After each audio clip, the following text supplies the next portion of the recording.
Police को हजारों लाखों करोड़ों मामले सुलझाने हैं। बहुत सारे क्रिमिनल केसेस होते हैं, कुछ सिविल केसेस होते हैं। तो सिविल से तो पुलिस से ज्यादा लेना देना नहीं है, पर क्रिमिनल तो है। क्रिमिनल का मतलब जिसमें हत्या हो, कोई चोरी हो, डकैती हो, बलात्कार हो, वो सब क्रिमिनल केसेस हुए। अब पुलिस के पास तरीका एक तो ये है कि वो लोगों से पूछे क्या हुआ था, बताओ भाई, नोट करे।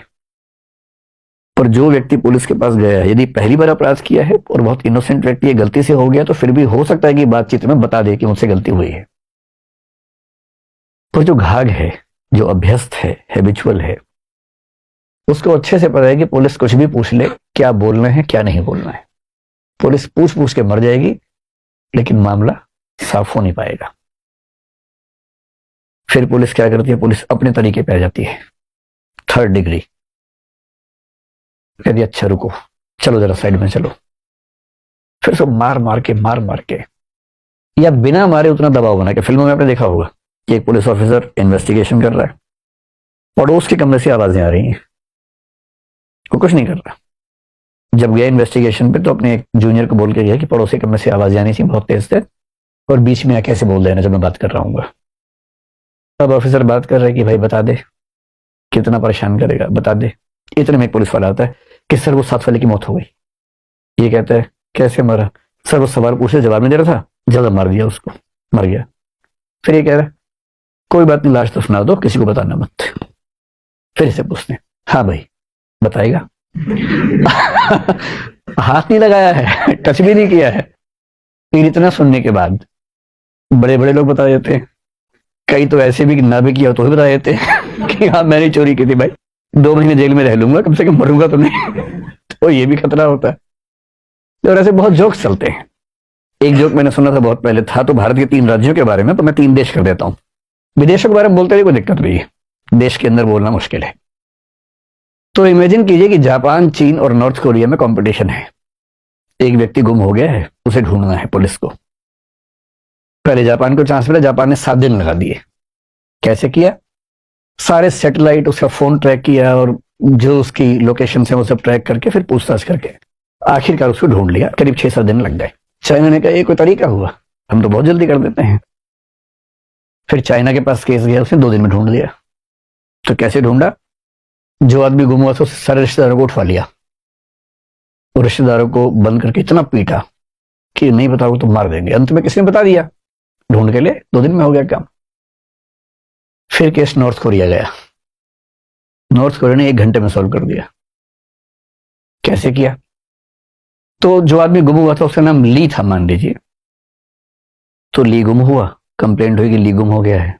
ली की फोटो देखी, उसी शक्ल का आदमी ढूंढा एक और, उसको पकड़ा, खूब कस के पीटा। वो बोल तू ली है, बोल तू ली है।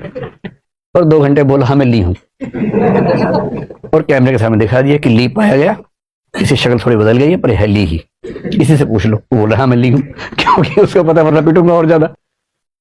तो इन्वेस्टिगेशन के प्रोसेस में 3rd डिग्री का मतलब ये होता है कि किसी को मार पीट के या बिना मारे पीटे ऐसा दबाव बना के जिस दबाव को वो झेल ना पाए। कभी कभी ये भी होता है कि पड़ोस की जगह से आवाज ये नहीं आती कि मर गया। फिर क्या होता है, किसी से पूछने की, देख भाई बता दे। कह सर मैंने कुछ किया ही नहीं। चल कोई बात नहीं। तो एक आदमी के बोलता है कि सर इनके पेरेंट्स को और बच्चों को उठवा लिया है, क्या करना है? और वो जो सुल्तान नंबर कसाई है उसके पास भेज दिया है, मरवा दें अभी रखना जिंदा शाम तक। अभी कह रहा है कि 1 घंटा रुको अभी फिर देखते हैं। ये कह रहा भाई बता दे, नहीं बताएगा। फिर उसको बोलता है यार 1 घंटे में अगर ये बता दे तो ठीक है, वरना पूरा खानदान साफ कर देना। करेगा नहीं, लेकिन उस समय उस व्यक्ति को लगता है कि मैं खत्म, परिवार खत्म। पुलिस को शौक नहीं है ये सब करने का। पुलिस के ऊपर दिक्कत ये है कि इतने केसेस हैं, सॉल्व ना करे तो टीवी चैनल, अखबार पीछे पड़ जाते हैं कि कैसी पुलिस है, कोई काम नहीं करती है। सॉल्व करने के जो वैध तरीके हैं वो उनके लिए बहुत यूजफुल नहीं है, दबाव उनके ऊपर बहुत ज्यादा है।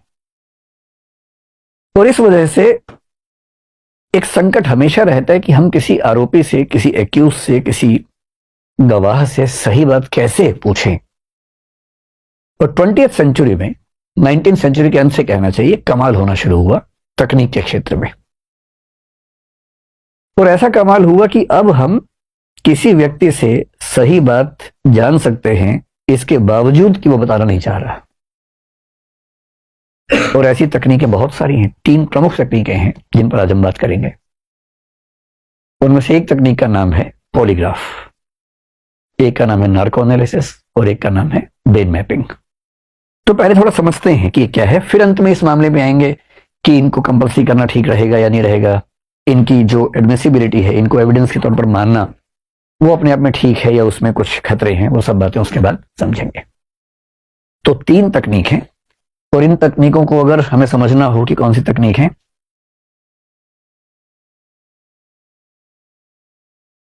एक शब्द है जिससे हम बात शुरू करेंगे, उसको बोलते हैं डीडीटी। डीडीटी सुनते ही आपको बचपन वाला याद आ गया होगा अपना, है ना, ये वो डीडीटी नहीं है। इसको बोलते हैं डिसेप्शन डिटेक्शन टेक्निक। डिसेप्शन मैं उम्मीद कर रहा हूं कि आप समझ पा रहे होंगे, डिटेक्शन भी समझ पा रहे होंगे, और टेक्निक तो खैर कोई बात ही नहीं है। डिसेप्शन का मतलब है धोखा, कि आप कुछ छिपा रहे हैं, झूठ बोल रहे हैं या सच नहीं बोल रहे हैं, डिसीव करना, धोखा देना। डिटेक्शन का मतलब है पहचान लेना, और टेक्निक मतलब तकनीक। यदि कोई आपको धोखा दे रहा है तो उस धोखे को पहचान लेने की तकनीक, इसको बोलते हैं डिसेप्शन डिटेक्शन टेक्निक। और फिलहाल हमारी दुनिया के पास 3 तकनीकें हैं। फ्यूचर तो बहुत ही अलग किस्म का होने वाला है, अभी जो तकनीकें हैं वो 3 हैं। मैंने जो आपको बताया, एक का नाम क्या है, पॉलीग्राफ, दूसरे का नाम है नार्को एनालिसिस, और तीसरे का नाम है ब्रेन मैपिंग। अच्छे से समझते हैं कि क्या होता क्या है, और कल को मान लीजिए समझ लेंगे, उसके बाद मैं आपसे पूछूंगा क्या करना चाहिए सरकार को, राज्य को, सुप्रीम कोर्ट को, फिर देखेंगे आपकी राय क्या बनती है। पहले जान तो लें कि मसला है क्या।